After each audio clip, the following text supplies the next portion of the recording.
My son's fiance mocked me when we met for the first time. Your dad only finished middle school? Seriously? Can you even get a job with such a low academic qualification? She laughed heartily. Her father chimed in, I can't believe he's an unemployed high school dropout, and belittled me. On top of that, they served food only for the four of them, excluding me. The fiance's mother said with a big smile, I prepare meals only for my family. I have never seen someone ridicule a parent to this extent during a meet and greet between two families. I decided to get back at the four rude people, including my son, and told them, say whatever you want, before storming out of the restaurant. My name is Stephen Walker. I just turned 60 this year, and I have a 25-year-old son named Michael. But my relationship with my son is strained, and he never sets foot in my house. I've often regretted how I raised him, as this is what led to the situation we're in now. I lost my beloved wife when Michael was still in elementary school. My wife had been frail since childhood, and she passed away at the young age of 45. At my wife's funeral, I didn't care about the judgmental looks from relatives. I bawled like a little kid. Michael was more composed, telling me, Dad, it's sad, but let's say our goodbyes to Mom. But my grief only lasted during the funeral. Back then, I was running a real estate business that I had inherited from my father. The day after my wife's funeral, I woke up to phone calls from clients. That's right, I had loyal clients to take care of, and I had to raise Michael on my own now. I snapped out of it with those phone calls and headed to my office. At the same time, I took part in school events and PTA meetings. I had to fill a role that my wife had been playing all by myself. There's no way my lousy self could juggle work and school events perfectly on my own. I quickly gave up and decided to temporarily close my business. I handed over my clients to another real estate agency so I could spend time with Michael. But when I went to his school, Michael glared at me and said, Dad, I told you not to come. He even complained, Don't tell anyone you're my dad. Without saying whose parent I was or why I was at the school, I would just be some stranger. Even today, I'm wearing a name tag that says Walker as I participate in PTA activities. I couldn't fathom why my son started giving me the cold shoulder all of a sudden, but it didn't take long for the penny to drop. Hey, isn't that your dad? What's he doing at school on a weekday? Does he have nothing better to do? My mom said that after your mom passed away, your dad became jobless, right? Michael remained silent and looked down as his classmates taunted him. I quickly rushed over and told them, I'm just taking some time off work. It's like your summer or winter break. However, seizing this opportunity, my son was further ridiculed by his classmates. Your dad's just jobless pretending to be on break. Your family's poor. I'll share my bread from lunch with you. Darn you, Dad, your speaking to me just made me look even worse. Michael grew more and more resentful as his classmates made fun of him. Despite knowing my son was being ridiculed, all I could do was look the other way. I can't remember how many times I shed tears alone because of how pathetic I felt. Soon enough, when my son Michael entered middle school, he started hanging out with delinquents. He would sleep over at friends' houses and hang out at some gas station's parking lot until late at night. Back in the day, cell phones weren't very common, and it was quite rare for a middle schooler to have one. Michael started coming home less and less, and I had no clue where he was or what he was doing. All I would do was apologize when I got calls from the school saying, There's been a complaint from a nearby gas station. Whenever I went to Michael's school, Michael and his rowdy classmates would call me names like good for nothing and bottom of the barrel, while throwing empty cans at me. Michael had become more violent since entering middle school, and I was scared to even talk to him, not knowing what he might do. I wish I had handled things better when he was still in elementary school, but what was the right way for a parent to deal with a child's bad behavior? I had no idea how to communicate with a teenager and was utterly baffled. He skipped school without a care and even ran away during classes. His grades were rock bottom. At a parent-teacher conference, they told me that there's a private high school where even Michael could get in, and I was relieved. I'm glad there was a high school he could go to. The environment and his classmates would all change, and I thought maybe he'd calm down a bit after going to high school. Just as I hoped, after starting high school, Michael began to take his classes seriously. He studied hard and started scoring a bit above average on tests. And he even made it to college. But his disdain for me remained the same even after going to high school. He continued to bounce from one friend's house to another, never stopping by home. After getting into college, he started living alone in a dorm, and he paid his tuition by working part-time. He was living independently, which was commendable, but he was cold as ice towards me. Even after he started working, he never once came home. Then, out of the blue, when Michael was about 25, which I hadn't seen in years, he called me. Out of the blue, he calls me and says, "I've got someone I want to marry." Then he goes, "Next Sunday at 2 p.m., we're meeting up at a fancy restaurant, so be there." And lets me know the plans he made without even asking about my availability. I'm like, "Hold on, this is too sudden." But when I got mad, he just goes, "If you can't make it, don't bother," and hangs up the phone with his cold attitude. Well, I had mixed feelings, but there's no denying he's my precious only son. So, for his sake, I went to the fancy restaurant at the time he told me to. When I got to the restaurant, her folks were already there, and they're like, "Who are you?" All rude, like out of nowhere. I'm like, "You call me out of the blue and then ask who? Come on." But even though I'm fuming, her folks just go, "Nah, we didn't call you." And they're just as cold as my son was. Now my son Michael, he's standing there smirking something fierce. This guy, he's up to something. Still not sure I trust what's happening, I head inside the restaurant.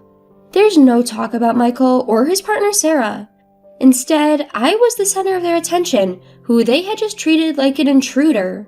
Then Michael starts going off like, "This guy here, he dropped out of high school and worked, but after mom passed, he's just been loafing around," telling Sarah and her folks. I'm like, "Hey, this ain't the time or place," but he isn't having any of it. Then, to top it all off, Sarah bursts out laughing. "For real? Can a person even get hired with just a middle school education?" And Sarah's dad is all, "Wow, raised by a high school dropout and layabout, but you are here with a college degree and a job at a big company. You took your old man as what not to be, huh?" Praising Michael. I was too tired to even argue and was gonna say what you want, I'm out of here. But the second I go to say that, a waiter comes in from behind me with the food. Sorry for the wait. Oh right, the food hadn't even come yet. I was so steamed I forgot. I tried to calm down, thought I'd just eat what was in front of me and leave. But the food that gets brought out is only for Michael, Sarah, and Sarah's parents. The waiter goes, "I'm sorry, we had a reservation for 4, giving me this look. Sarah's mom goes, "Yes, that's correct. He's not our family, so don't mind him," giving the waiter this sweet smile. The waiter, looking all kinds of uncomfortable, nods and backs out. Just as I'm about to lose it, Sarah's dad cuts me off. He goes, "We don't want anything to do with some deadbeat high school dropout. Our family and relatives are all bank employees, doctors, working at major companies. You don't belong here, please leave." That was enough, I said. "Is education and job history all you care about? Aren't you folks a bit off your rockers?" And got up to leave. And to that, Sarah's dad says, "I work at Bank of America, where education and job history really matter for clients' trust. But of course, a layabout like you wouldn't know." "Oh my, you work at Bank of America, huh? That's quite impressive." I said that as I was leaving, but they didn't hear me. The next day, I paid a visit to Bank of America, where Sarah's dad works. Being a man who's been called a deadbeat by my son, his classmates, and my son's fiancé and her family, I must admit I'm not actually a deadbeat. After my wife passed away, I temporarily closed down the real estate business I was running. But let me clarify, it was just a temporary closure. I didn't shut it down for good. After my wife's passing, I switched my business to online management so I could prioritize my son's school events and PTA meetings. When I had a physical store, most of my clients were neighbors. But after switching to online management, I could serve customers from all over the country. Like people living in small towns that are about an hour's drive from the nearest train station, and also American folks living abroad. I started getting more consultations about renting and buying properties from these folks. Thanks to the internet, I could expand my property portfolio and cater to a broader clientele. Running a real estate business online made things possible that seems like a dream.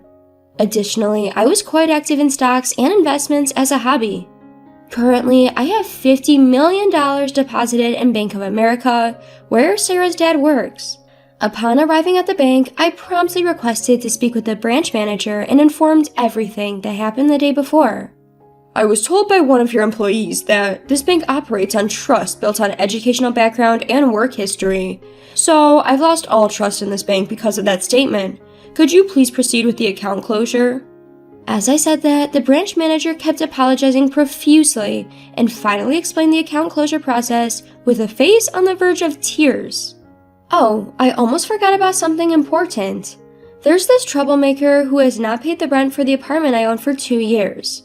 I had been letting it slide thinking he's my son, but no more. I mailed my son a notice demanding 2 years' worth of rent. 3 days later, Sarah's dad and my bonehead son came storming into my house. Why did you rat me out to the branch manager? That was underhanded. Dad, what's the deal with that notice? If you're the manager, cover for me. I sighed and said, I lost trust in the bank after learning about your practice of judging clients based on education and work history. Are you panicking just because of what one person said? Do you have something to hide? And Michael, just because we're family doesn't mean you can skip paying rent. Pay your own dang rent. Sarah's dad shouted, Because you went around stirring the pot, I got a bunch of complaints from my other clients. My boss chewed me out because of what you did. The nerve! Oh no, I didn't stir the pot. I just shared the story as a casual conversation with my relatives and clients. I didn't tell them to close their accounts. As I said that with a smile, my son snapped at me. What clients, Dad? You're just a deadbeat, aren't you? You think a deadbeat could afford to build a huge house like this in such a prime location and still maintain this lifestyle? I even did some renovations recently. As I replied, my son made a baffled face and said, Huh? What's that? Did you go into debt or something? I'm really fed up with you. I took a break from my real estate job for a while and then switched to running an online business, which I'm still doing. How many times do I have to tell you I'm not a bum? With my words, my son turned pale as a ghost. What? I had no clue. I thought you were just working part-time. Sarah's dad started yelling, You're a real piece of work, keeping your occupation secret even from your own son. I got annoyed and said, Say whatever you want, as I closed the front door. Outside I heard them shouting, You've ruined my reputation, I'm gonna sue you. I can't believe I've been duped by my old man for this long. I'm not gonna let him do this to me. The two of them were making a ruckus. But after about 10 minutes of shouting, seems like they got exhausted and it got quiet. Well, once they realized that shouting was meaningless, I figured they wouldn't bother coming around here again. I let out a sigh of relief and went to make myself a cup of coffee. Just then, I heard my son's voice outside again. You big fat liar! What? Are you still here? I said as I looked out the window to see Sarah's dad and my son spray painting my front door. You've gotta be kidding me! What are they up to? Just as I was about to go outside and give them a piece of my mind, I heard a police siren getting closer. Could it be that someone in the neighborhood called the cops? My hunch was right on the money.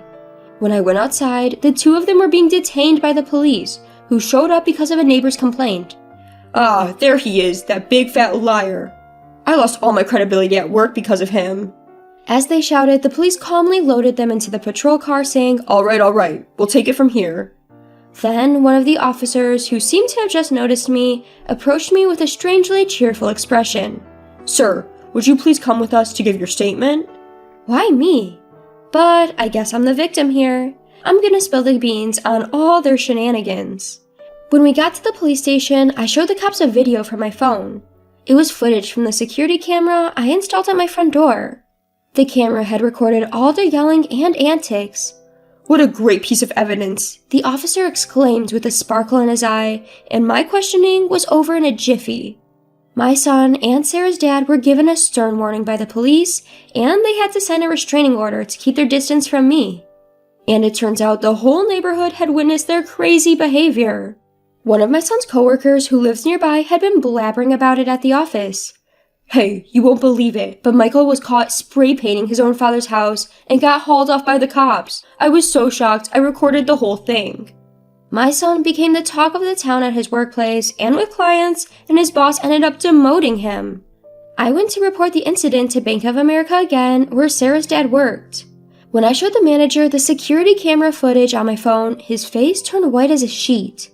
I heard that Sarah's dad finally got fired and naturally, she called off the engagement with Michael. Michael and Sarah's family both fled far away to a rural area. Apparently, Sarah's parents even came to work part-time at the gas station in the sticks, run by my brother.